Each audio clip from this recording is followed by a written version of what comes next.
Meus irmãos, a paz do Senhor Jesus, estamos aqui para mais uma gravação de subsídio para a Escola Dominical.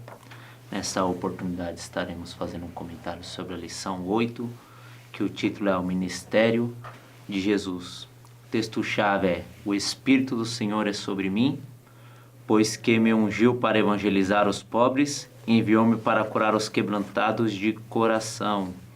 É interessante que, para refletir, a frase está: o ministério público de Jesus anunciava a chegada do reino de Deus aos homens e o revelava como Messias.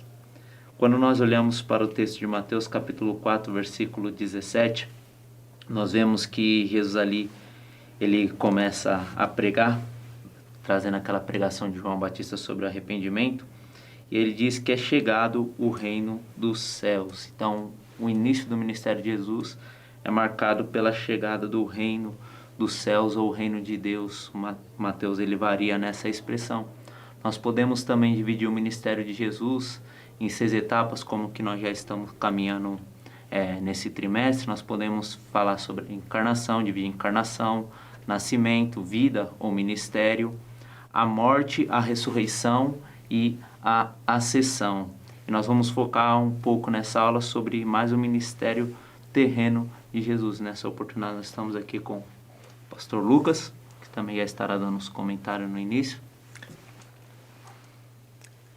Queridos pais do Senhor Jesus, para mim é um motivo de alegria podermos estar aqui para falar um pouquinho a respeito do ministério de Jesus. Já dando início e continuidade no que o irmão Alessandro está dizendo, o início da vida pública, né, de Jesus Cristo, conforme está na lição, a Bíblia nos mostra que após o nascimento de Jesus, existem algumas ordenanças e algumas tradições que precisam ser cumpridas, né? Como a circuncisão dele ao 8º dia. Isso é uma lei, né? Levítico 12:3 diz que ao 8º dia o menino tinha que ser circuncidado.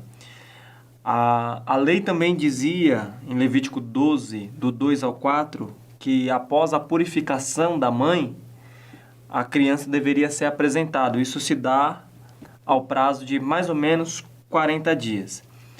Só que algo na lição me chamou a atenção, comentado pelo pastor Rogério, o fato de Jesus aparecer no templo aos 12 anos de idade. Isso me chamou a atenção porque na cultura atual existe uma cerimônia, um rito de passagem entre os judeus chamado Bar Mitzvah, né? Que é quando o menino ele já para de ouvir a respeito da lei e pode se tornar um estudioso da lei.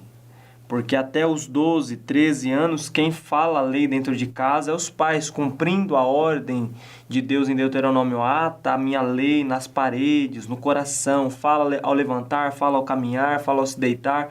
É uma ordenança, até 12, 13 anos. Hoje em Israel, nos dias atuais, 13 anos, quando o menino completa 13 anos, ele pode se tornar um estudioso da Torá.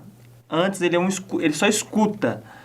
E aí agora o texto vai dizer que a vida secular, o ministério de Cristo, na sua infância ele passa por essas 3 fases, né? A circuncisão, ele passa pela apresentação, fica no anonimato, aparece de novo com 12 anos, né?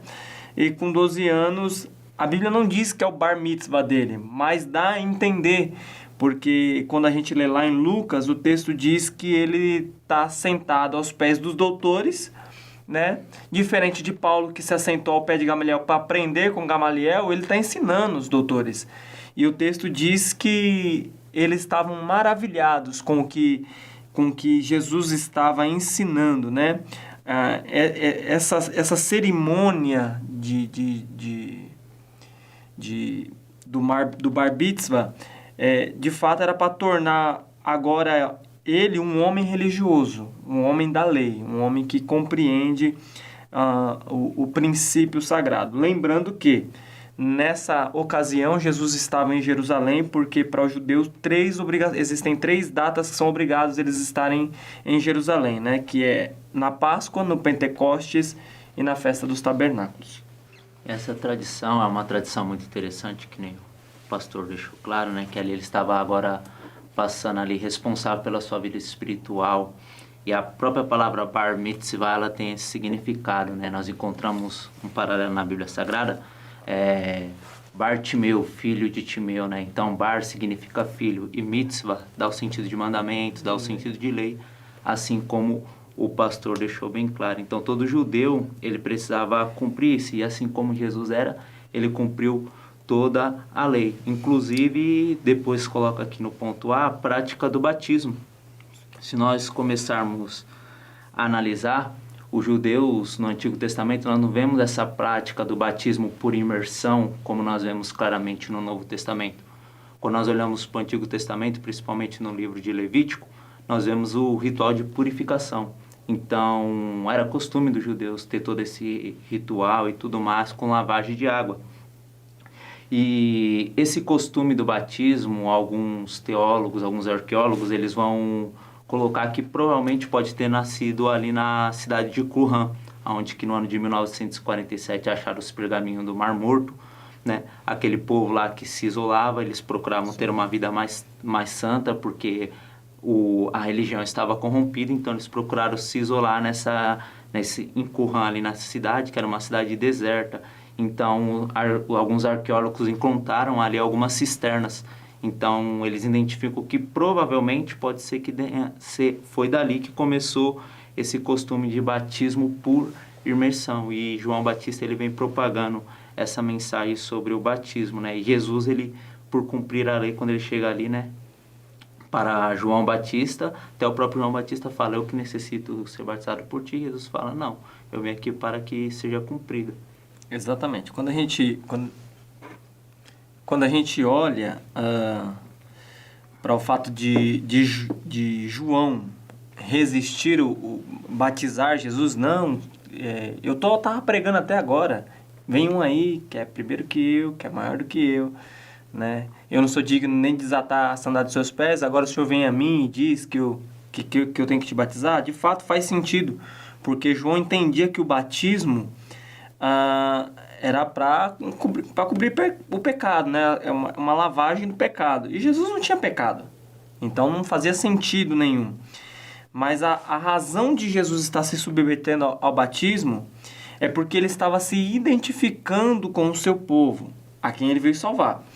E foi para cumprir as demandas da lei, né, que Jesus se batizou.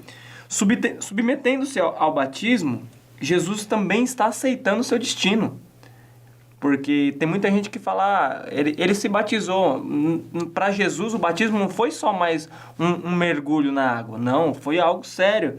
Ele estava identificando que ele estava assumindo a culpa já da humanidade e já estava se identificando com aqueles com quem ele veio salvar. E como membro do seu povo e membro da humanidade, ele toma sobre si os nossos pecados, né? E no batismo ele atira esses pecados, né, sobre si com uma ira santa, se assim podemos dizer, dedicando todo o seu tempo à sua vocação santa. Também é válido lembrar, né, como eu disse agora há pouco, que o batismo de Jesus ele não é uma cerimônia como qualquer outra para Cristo. Para ele fazia parte da obra redentora. Também é válido lembrar que o batismo de Jesus também, uma vez que nós estamos falando do ministério dele e da sua vida pública, ele tem um sentido espiritual.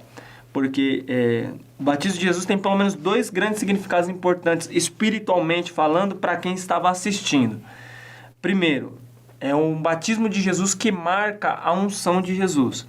Porque todos os 4 evangelistas relatam que após sair das águas, se levantando das águas, se não me engano, João vai dizer quando ele estava chegando na beira do Jordão, mas dentro das águas ainda, o texto diz que o Espírito desceu sobre ele como forma corpórea de pomba, né? O Espírito Santo veio sobre ele.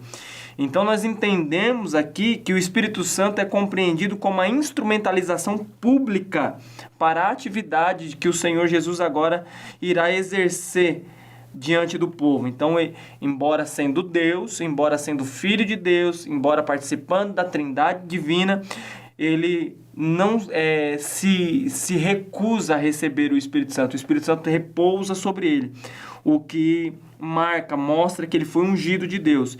E mesmo sendo Jesus o Filho de Deus, ele não dispensou a unção do Espírito.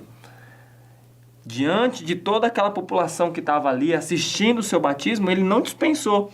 Mesmo ele sendo homem perfeito, ele não abdicou do poder do Espírito Santo para fazer a obra de Deus. Esse é o primeiro significado. O segundo significado do batismo de Cristo é marcar a sua aprovação como Filho de Deus. Porque o texto diz que quando ele saiu da água, o Espírito desceu, ecoou uma voz no céu: esse é o meu Filho amado, em quem tenho prazer, em quem me comprazo. Ou seja, Jesus não apenas se identifica com o pecador, né, a quem veio salvar, mas o Pai o identifica como Filho amado. Ele se identifica como pecador e o Pai o identifica como Filho amado, né? E em quem o Pai tem prazer. E é o próprio Pai que dá testemunho dele diante do povo, né? Vale a pena observar que nessa passagem vemos aqui para quem discorda da Trindade, a presença da Santíssima Trindade, né? O Pai, né? O Filho sendo batizado, o Pai ecoando do céu e o Espírito descendo em forma corpórea de pomba. Então, é interessante. Aí na lição está escrito que por volta dos 30 anos de idade, Jesus dá início ao seu ministério, o que nós vamos dar continuidade agora. Mas falando de ministério, né? Eu ouvi uma frase uma vez que marcou a minha vida. Ministério é serviço. E serviço não é ser visto. Isso é interessante pra gente, né? Porque tem muita gente que confunde ministério com serviço, com ministério ser visto, que é só popularidade. E tudo que Jesus fez, na verdade, não era para alcançar a popularidade, né? Embora ele alcançou, mas não era o intuito dele. É o que nós vamos dar continuidade falando. E é bastante interessante quando nós analisamos esse início do ministério de Jesus, e partindo ainda desses primeiros pontos que nós estamos fazendo um comentário sobre Jesus cumprir toda a lei, que pela lei também exigia que o sacerdote ele começasse a exercer o seu ministério a partir dos 30 anos. E as aulas que vão vir posteriormente vai falar sobre isso, sobre o tríplice ministério de Jesus, né? Como profeta, como rei e como sacerdote.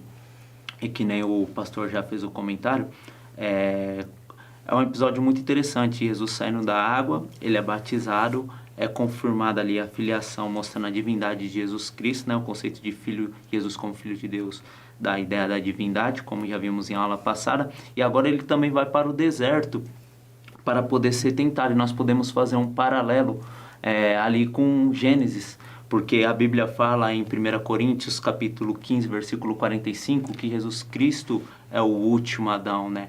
Então ele é o nosso representante espiritual, representante do céu. Nós sabemos que nós caímos no primeiro Adão, que foi o episódio lá do Éden. O primeiro Adão, ele foi tentado e pecou no Éden.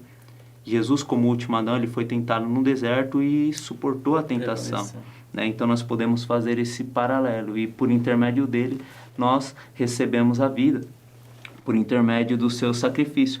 E a lição ela continua falando que depois disso, Jesus, após o batismo, após a tentação, ele começa a chamar os seus primeiros discípulos. E os irmãos sabem que a palavra discípulo ela vem do grego matetes, né, que dá o sentido de seguidor, dá o sentido de aprendiz. E alguns exegetas eles vão fazer uma diferença entre discípulo e entre aluno, né? Porque o aluno muitas vezes ele não vai seguir os passos do seu mestre, né? Então eles colocam essa diferença que às vezes vale a pena nós observarmos, né? Porque muitas vezes o aluno ele vai receber a instrução do seu mestre, mas muitas vezes ele não vai seguir os passos do seu mestre, diferente do discípulo. O discípulo ele vai receber a instrução do seu mestre, ele vai receber a doutrina e vai andar como o seu mestre andou. Então o próprio Jesus ele começa a chamar ali na região da Galileia seus primeiros discípulos, e ali onde que ele realiza praticamente todo o seu ministério. Exatamente. É interessante que quando Jesus volta do deserto, ele está estabelecendo o reino de Deus, né? Ele começa a pregar o reino de Deus. E ele começa a recrutar trabalhadores para o reino, né? Os discípulos ali, na verdade, são homens que ele vai preparar para ser trabalhadores do reino, né? E é interessante nós avaliarmos isso até num contexto contemporâneo, Porque todo mundo que é chamado para a salvação também é convocado para trabalhar, né? Existe entre os irmãos, né, nas igrejas o dito, né? Eu sou membro de banco, crente de banco, alguma coisa nesse sentido assim e tal. E não, na verdade, todos os que são chamados também são convocados para ganhar almas, para discipular, para fazer discípulos. E no ministério de Jesus isso é nítido, né? E é nítido e iminente, é rápido de se ver, né? Eu tenho até uma certa cisma com alguém que diz assim, eu tenho 3 anos de crente, eu sou novo convertido. Quando eu olho para os discípulos, eles tinham 3 anos de crente e viraram apóstolos. Então, a questão está na entrega ao discipulado e ao senhorio de Cristo. Quando olhamos para Jesus chamando os seus discípulos, nós encontramos nas Sagradas Escrituras pelo menos 3 chamados distintos. O primeiro chamado está relacionado à salvação para os discípulos. João 1, do 35 ao 51. O segundo chamado está para o discipulado, né? Marcos 1, do 16 ao 20. E o terceiro chamado é o chamado para o apostolado, Marcos 3, do 14 ao 21. Então, é interessante a gente observar isso. Todos nós, ao olharmos para o ministério de Jesus, aprendemos com ele, fazemos igual ele. Todos nós somos chamados para ser discípulos de Cristo.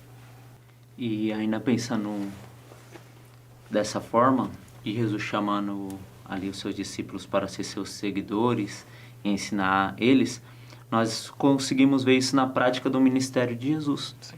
Né? Porque eles andaram com Jesus e Jesus os ensinou o que eles iam fazer depois. Porque quando nós olhamos para os evangelhos, nós vemos que tudo aquilo que Jesus ensinou de doutrina e milagres, curas, da forma que tinha que fazer, nós olhamos isso no livro de Atos dos Apóstolos, eles colocando em prática.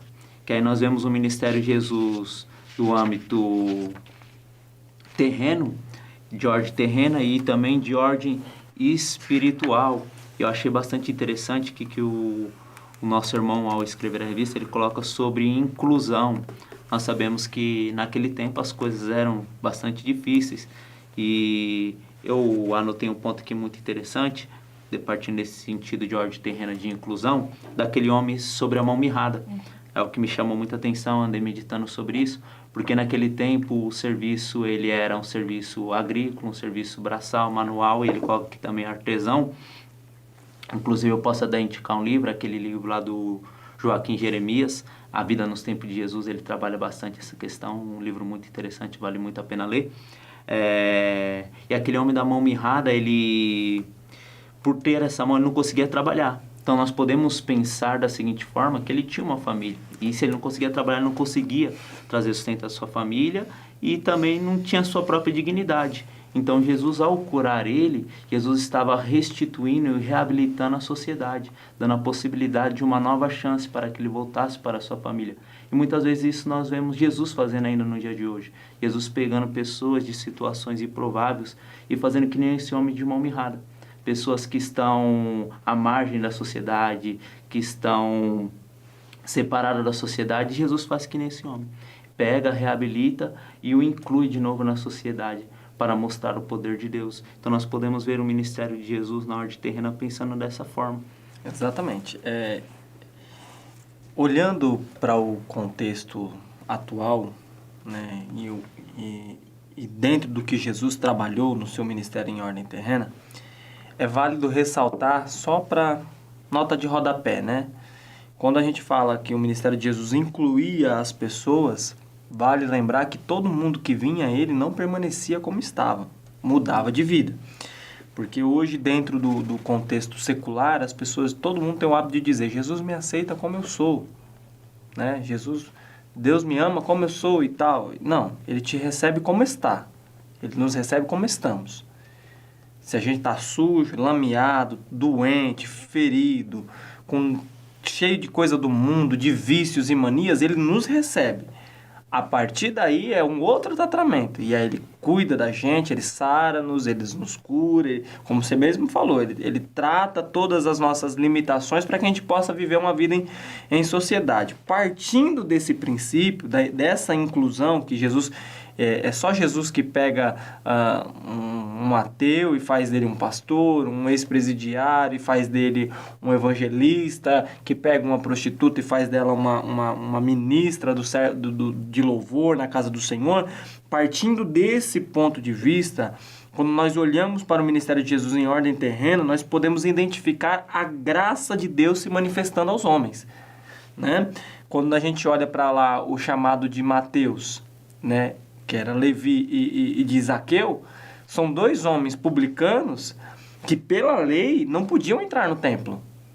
Eles eram considerados o lixo da sociedade judaica, porque eles eram judeus, porque eles pertenciam ao povo hebreu, mas decidiram trabalhar para os romanos, né?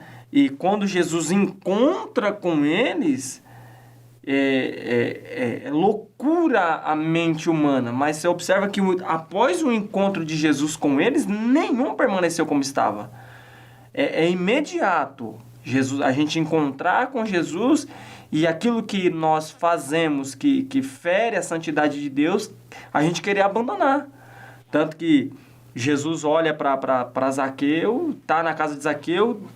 Não sei quanto tempo durou a conversa de Jesus com Zaqueu, mas eu sei que no mesmo dia Zaqueu falou: Senhor, se eu tiver roubado alguém, eu vou devolver. Se alguém provou, eu devolvo 4 vezes mais. E por aí vai. Mateus largou tudo lá na alfândega e foi seguir Jesus. Quando a gente olha para Jesus como o seu ministério terreno, como a graça se manifestando aos homens, você entende por que era necessário Jesus passar por Samaria, João 4. E era-lhe necessário passar por Samaria. Era. Arqueologicamente, geograficamente, ele podia dar a volta, como muitos outros faziam. Mas, espiritualmente, era necessário passar por Samaria, porque havia uma pessoa lá que estava morrendo no pecado. E ele precisava tratar uma situação lá. A mesma coisa, quando a gente lê lá João 7. João 6,53 diz: todo mundo foi para sua casa. Porém, Jesus foi para o monte orar. E no outro dia de manhã, Jesus estava no templo. Jesus estava no templo. Que hora que o templo abria? Não era de manhã cedinho. As atividades começavam, segundo a tradição, a partir das 9, 10 horas da manhã, né? Dependendo do período. Jesus está lá no templo. E, de repente, chega uma turma com a mulher pega no ato de adultério. Senhor, essa mulher foi pega no adultério. Ela está condenada pela lei, ela está condenada pela religião, ela está condenada pela população e ela está condenada pela mente dela. Porque o texto diz: colocar ela no meio e ela não falou nada. Ficou calada. E aí, Jesus estava no lugar certo, na hora certa. Para quê? Para resolver a situação. Então, na ordem terrena, o seu ministério abrangiu todas as pessoas, fora os casos que estão citados aqui na nossa lição. O ministério de Jesus terreno, ele conseguiu mostrar para nós, hoje, na atualidade, que ele alcança tanto quem está na alta cúpula, encontrando com Nicodemos, quanto quem está na escória da sociedade, né? E isso é interessante, né? Quando o texto diz que eles traziam, tem um texto sagrado que diz que eles traziam os enfermos para Jesus curar e os endemoniados para que ele libertasse. O termo grego para trazer ali, trouxeram, né? É pero, né? Que significa carregar um fardo. Ou seja, muitas pessoas enfermas e endemoniadas foram trazidas a Jesus porque de outra forma elas jamais poderiam vir, né? Então, quando a gente olha para esse texto aqui, a gente entende que no ministério terreno de Jesus existem propostas que para nós é carregarmos os cativos a Jesus. A gente não tem poder para libertar, mas Jesus tem poder. A gente não tem poder para curar, mas Jesus tem poder, né? A ideia ali é que esse fardo seja nosso, que nós carreguemos esse fardo. E só para concluir esse raciocínio a respeito da ordem terrena, quando Jesus está lá na casa de Mateus 2,17, o texto diz que as pessoas falaram: mas ele come com os publicanos, com os pecadores? Marcos 2,17. E aí Jesus diz: eu não vim para os sãos, mas quem precisa de médico são os doentes.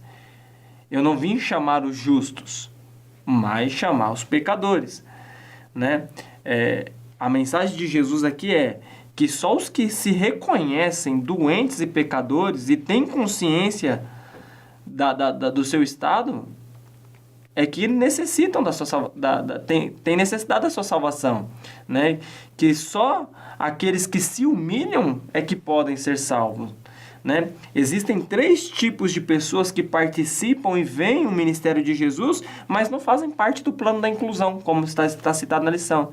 Tem pessoas que não conhecem Jesus como Cristo.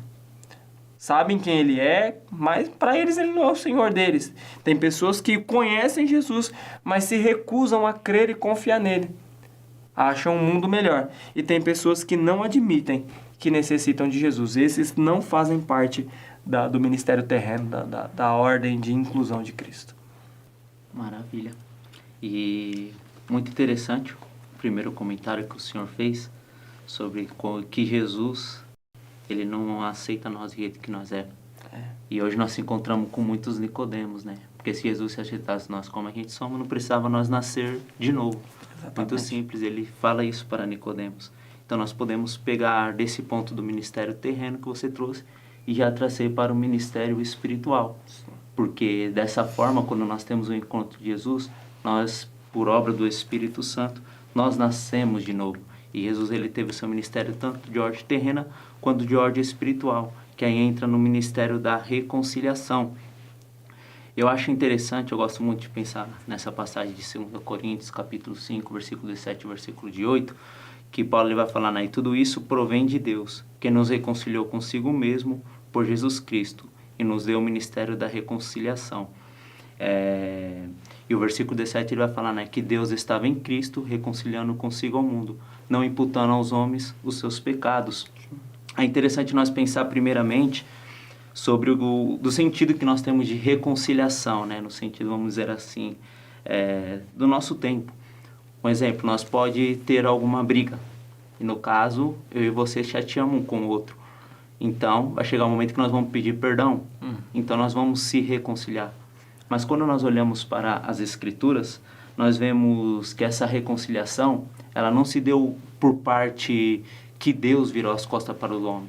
Não, mas porque o homem virou as costas para Deus. Foi o homem que desobedeceu a Deus. E o mais interessado na nossa salvação é Deus. Porque nós mesmos não somos interessados. Porque o pecado, ele nos deixou sujeito à nossa própria vontade e escravo do pecado. E quando nós olhamos isso, nós voltamos ainda lá para o Éden. Isso mostra que nós não vamos até Deus, é Deus que vem até nós. Porque após Adão pecar, Gênesis capítulo 3, versículo 8, vai falar que ele se escondeu.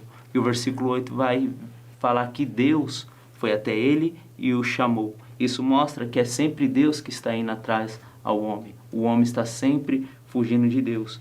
E o cristianismo é maravilhoso por causa disso. Porque o próprio evangelista João, no capítulo 1, versículo 14, vai falar que o verbo se fez carne.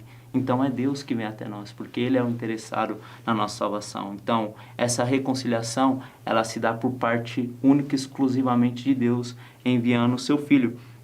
E quando nós pensamos dessa seguinte forma, nós podemos analisar essa palavra agora no texto grego, que é apocatalesen. Ou seja, então o significado ele não é certo. Se nós pegarmos alguns dicionários do grego e alguns exegetas, nós vamos ver que geralmente eles variam, mas todos eles chegam à mesma concordância. O significado pode ter restituição de lugar à pessoa que separou, ou seja, restituir de novo a pessoa que separou. Então nós já pode pensar lá no Éden, que o homem saiu do seu lugar onde que estava. Ou pode colocar em ordem também, um termo mais simples, colocar em ordem. Colocar em ordem o quê? Aquilo que estava em desordem. Ou seja, que é a criação. Então, nós podemos pensar no Ministério da Reconciliação em 3 pilares. Primeiro era Deus reconciliando com os pecadores, com nós, enviando o seu Filho para morrer por nós e, sendo assim, nós somos reconciliados. Segundo ponto que nós podemos trabalhar reconciliando a criação. Então nós vamos ver aqui em Colossenses, capítulo 1, versículo 20. Esse é um texto bastante interessante de se meditar e bastante curioso também, me chamou a atenção muito, que está escrito: havendo por ele feito paz pelo seu sangue na sua cruz, por meio dele reconciliasse consigo mesmo todas as coisas todas as coisas, tanto as que estão na terra como as que estão no céu, né? Nós vamos pensar como assim? Jesus não morreu somente para reconciliar o homem? Não, nós vemos que o sacrifício de Jesus Cristo, na vinda de Jesus, na segunda fase da sua segunda vinda, beneficiará toda a criação. Porque ainda lá em Gênesis capítulo 3, versículo 17, nós vemos Deus dando uma sentença, falando que para Adão, maldita é a terra por sua desobediência.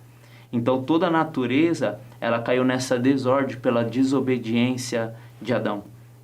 E eu interpreto esse versículo da seguinte forma, que o sacrifício de Jesus Cristo, quando Jesus voltar com a sua igreja para instaurar o seu reino físico no período de 1000 anos, toda a reconciliação, toda a criação será beneficiada por causa disso, porque nós vamos ter uma aula sobre o milênio, falando, e nós olhamos essas profecias em Isaías, onde que o leão não comerá o bode, a criança colocará a mão na cobra e ela não picará. Então, nós vemos também em Romanos capítulo 8, versículo 22, o próprio Paulo também falando isso, que a criação ela geme, esperando o dia da redenção dos filhos de Deus. Ou seja, haverá um dia em que essa sujeição do pecado que a criação está, não por causa dela, mas por causa de Adão, que recebeu o governo divino de Deus para administrar e não conseguiu, quando Jesus voltar, essa reconciliação se dará. Então, o sacrifício de Jesus Cristo abrange todos os pecadores, mas também trará benefício toda a sua criação, que retornará como que era no período do milênio. Exatamente. Quando a gente olha para o ministério de Jesus, principalmente no que diz na ordem espiritual reconciliação, 2 Coríntios 5, 17 diz assim: assim que se alguém está em Cristo, nova criatura é. As coisas velhas já passaram, e eis que tudo se fez novo. E tudo isso provém de Deus, que nos reconciliou consigo mesmo, por Jesus Cristo, e nos deu o ministério da reconciliação. Isso é, Deus estava em Cristo reconciliando consigo o mundo e não lhes imputando os seus pecados, e pôs em nós a palavra da reconciliação. Tudo que o irmão comentou, de fato, é isso mesmo. Mas existe um que a mais nesse ministério da reconciliação da parte de Cristo, porque Cristo morreu por nós para que nós vivêssemos para Ele. Haverá toda uma reconciliação universal e tudo isso. Mas através do ministério da reconciliação de Cristo, nós hoje temos que trabalhar também para que outras pessoas se reconciliem com Ele. É o que o texto está dizendo. E nos deu o ministério da reconciliação. Isso é para a igreja. Nós temos esse ministério. Então, porque Cristo morreu por nós, agora nós devemos viver para Ele. E aí é onde desculpa a expressão, talvez seja um pouco chula, onde o bicho pega. Porque a gente vive para Cristo hoje de maneira que viver para Cristo é cantar, é tocar, é tantas outras coisas, menos reconciliar pessoas com Cristo. E aí essa é a proposta do ministério espiritual de Cristo. Ele morreu para nós, para que nós vivêssemos para Ele. Então, o Salvador não morreu por nós para que a gente viva uma vida egoísta.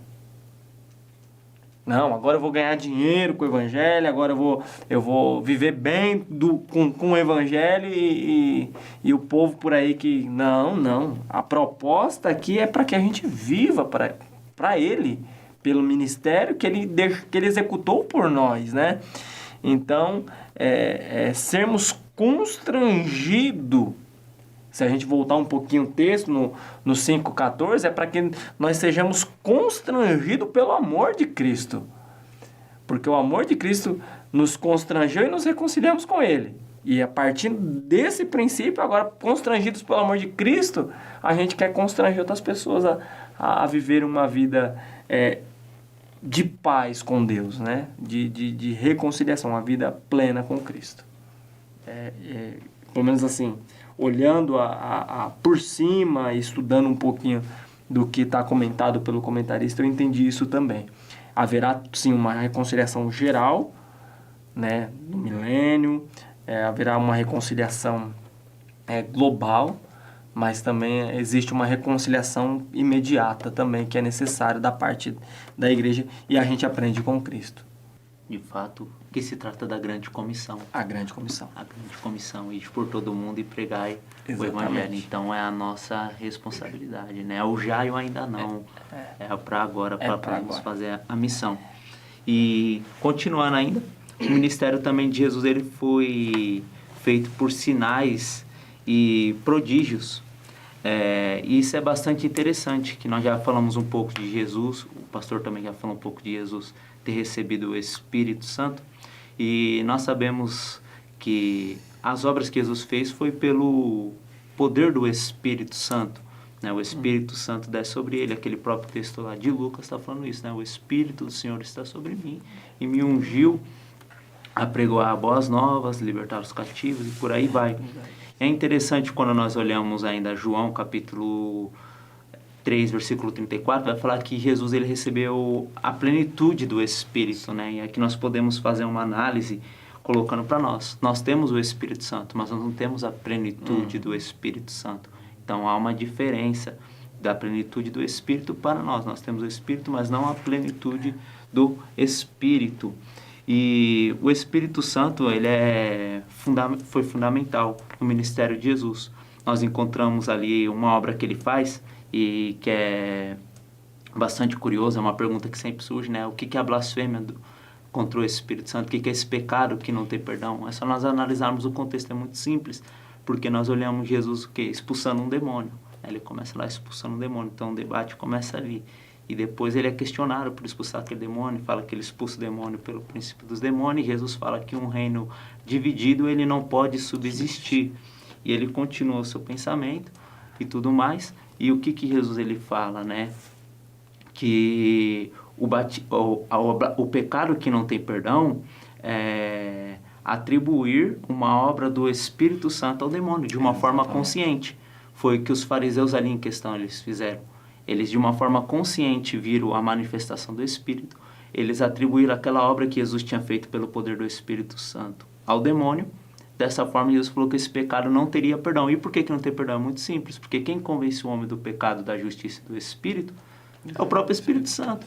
Então, uma vez que você blasfemou contra ele, você está rejeitando de uma forma livre, consciente, a ação dele operar na sua vida e te levar ao arrependimento.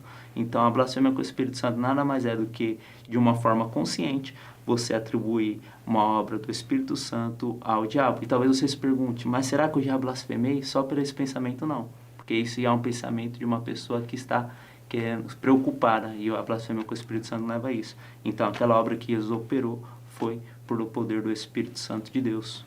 Bom, assim, num resumão final aqui, do Ministério de Sinais e Prodígios de Cristo Jesus, toda a história de Cristo foi envolvida pela presença do Espírito Santo, né?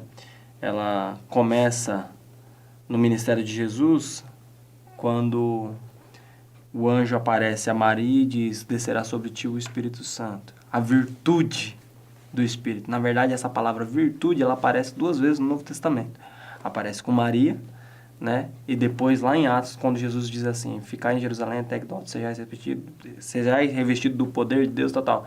E vindo sobre eles a virtude do Espírito. A virtude ali é a mesma conotação, né? Então começa lá. Depois Jesus já no ventre de Maria, Maria vai encontrar com Isabel e o Espírito Santo batiza João Batista no ventre de Isabel. Tá ali o Espírito Santo trabalhando, né? O Espírito Santo cobre Maria com sua sombra, está escrito nas Sagradas Escrituras. Quando Jesus foi batizado, como nós já citamos, o Espírito Santo desce sobre ele.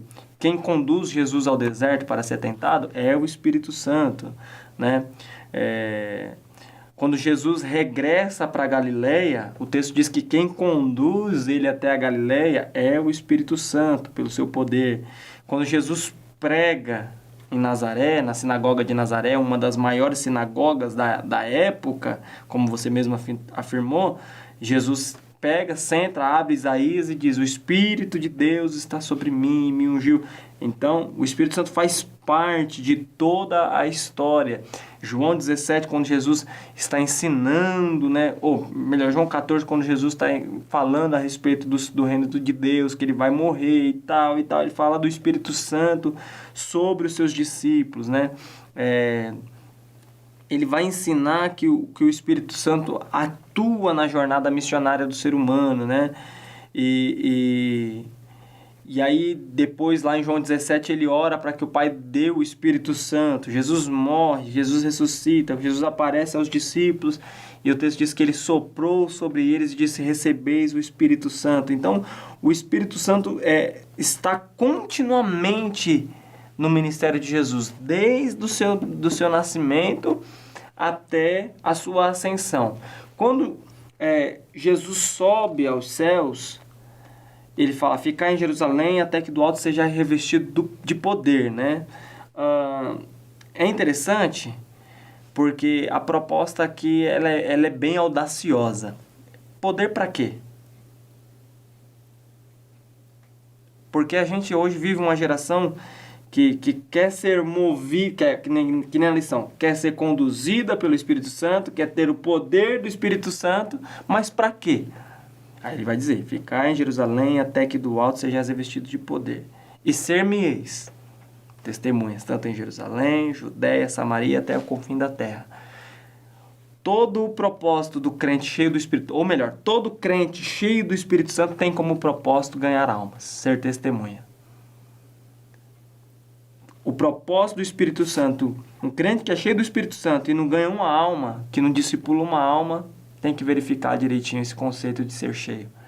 Porque a proposta de ser cheio do Espírito Santo, trabalhando no ministério, aplicando o ministério de Jesus para nós, todo o ministério de Jesus, cheio do Espírito Santo, nos trouxe aqui 2023 anos após, falando do nome dele. Isso é o Espírito Santo atuando no ministério de Cristo.